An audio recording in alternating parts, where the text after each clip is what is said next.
ಸ್ನೇಹಿತರನ್ನ ಮನೆಗೆ ಊಟಕ್ಕೆಂದು ಕರೆಸಿ ಹಲ್ಲೆ ನಡೆಸಿರುವ ಘಟನೆ ಅಥಣಿಯ ಗುಂಡೇವಾಡಿ ಗ್ರಾಮದಲ್ಲಿ ನಡೆದಿದೆ. ಆನಂದ ಜಾಧವ್ ತನ್ನ ಸ್ನೇಹಿತರಾದ ದೇವೇಂದ್ರ ಕಾಂಬಳೆ, ಆಕಾಶ ಕಾಂಬಳೆಯನ್ನ ಊಟಕ್ಕೆಂದು ಮನೆಗೆ ಕರೆದಿದ್ದ. ಊಟಕ್ಕೆ ಕುಳಿತ ವೇಳೆ ತಟ್ಟೆಯನ್ನ ನಿಮ್ಮ ಮನೆಯಿಂದಲೇ ತರುವಂತೆ ಹೇಳಿದ್ದ. ಇದೇ ವಿಚಾರಕ್ಕೆ ಮೂವರ ನಡುವೆ ಮಾತಿಗೆ ಮಾತು ಬೆಳೆದು ವಾಗ್ವಾದ ಶುರುವಾಗಿದೆ. ವಾಗ್ವಾದ ವಿಕೋಪಕ್ಕೆ ತಿರುಗಿ ಹೊಡೆದಾಟ ಶುರುವಾಗಿದ್ದು, ಆನಂದ ಜಾಧವ್ ಹಾಗೂ ಸಹಚರರು ದೇವೇಂದ್ರ ಕಾಂಬಳೆ, ಆಕಾಶ ಕಾಂಬಳೆ ಮೇಲೆ ಹಲ್ಲೆ ಮಾಡಿದ್ದಾರೆ. ಕಳೆದ 3 ದಿನಗಳ ಹಿಂದೆ ನಡೆದಿದ್ದ ಘಟನೆ ತಡವಾಗಿ ಬೆಳಕಿಗೆ ಬಂದಿದೆ. ಹಲ್ಲೆ ಬಳಿಕ ಸರ್ಕಾರಿ ಆಸ್ಪತ್ರೆಯಲ್ಲಿ ಚಿಕಿತ್ಸೆ ಪಡೆಯುತ್ತಿರುವ ದೇವೇಂದ್ರ ಕಾಂಬಳೆ ಹಾಗೂ ಆಕಾಶ ಕಾಂಬಳೆ ಅಥಣಿ ಪೊಲೀಸ್ ಠಾಣೆಯಲ್ಲಿ ಆರೋಪಿಗಳ ವಿರುದ್ಧ ದೂರು ನೀಡಿದ್ದಾರೆ.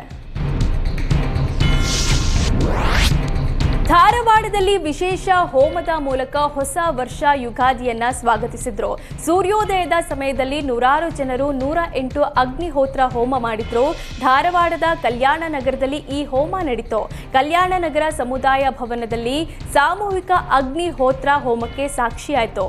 ಪದ್ಮಹಸ್ತ ಫೌಂಡೇಶನ್ ಮತ್ತು ಕಲ್ಯಾಣ ನಗರ ಕ್ಷೇಮಾಭಿವೃದ್ಧಿ ಸಂಘ ಹೋಮ ಆಯೋಜಿಸಿತ್ತು. ನಾಡಿನೆಲ್ಲೆಡೆ ನೂತನ ಯುಗಾದಿ, ನೂತನ ವರ್ಷದ ಸಂಭ್ರಮ ಕಳೆಗಟ್ಟಿದೆ. ಮೈಸೂರು ಜಿಲ್ಲೆ ಟಿ. ನರಸೀಪುರ ತಾಲೂಕಿನ ತ್ರಿವೇಣಿ ಸಂಗಮದಲ್ಲೂ ಯುಗಾದಿ ಜಾತ್ರೆ ನಡೆಸಲಾಯಿತು.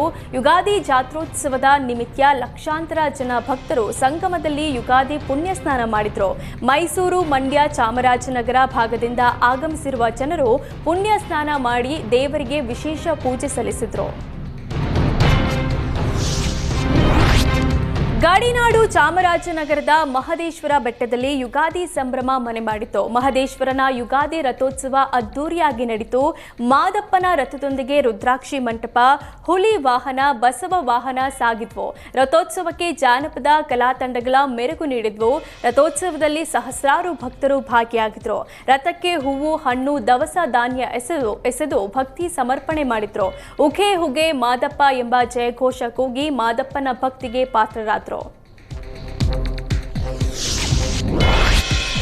ಯುಗಾದಿ ಹಬ್ಬದ ಹಿನ್ನೆಲೆಯಲ್ಲಿ ಕೊಪ್ಪಳ ತಾಲೂಕಿನ ಹಿರೇಸಿಂದೋಗಿ ದುರ್ಗಾದೇವಿ ಜಾತ್ರೆ ಅದ್ದೂರಿಯಾಗಿ ಆಚರಿಸಲಾಯಿತು. ಜಾತ್ರೆ ಹಿನ್ನೆಲೆ ಸಾವಿರಾರು ಭಕ್ತರು ಅಗ್ನಿಕೊಂಡ ಹಾಯ್ದು ದೇವಿಗೆ ವಿಶೇಷ ಪೂಜೆ ಸಲ್ಲಿಸಿದ್ರು. ಜಾತ್ರೆಯಲ್ಲಿ ದೇವಿಯ ಪಲ್ಲಕ್ಕಿ ಹೊತ್ತ ಭಕ್ತರು ಅಗ್ನಿಕುಂಡ ಹಾಯುವ ಮೂಲಕ ಹರಕೆ ತೀರಿಸಿ ದುರ್ಗಾದೇವಿಗೆ ವಿಶೇಷ ಪೂಜೆ ಸಲ್ಲಿಸಿದ್ರು.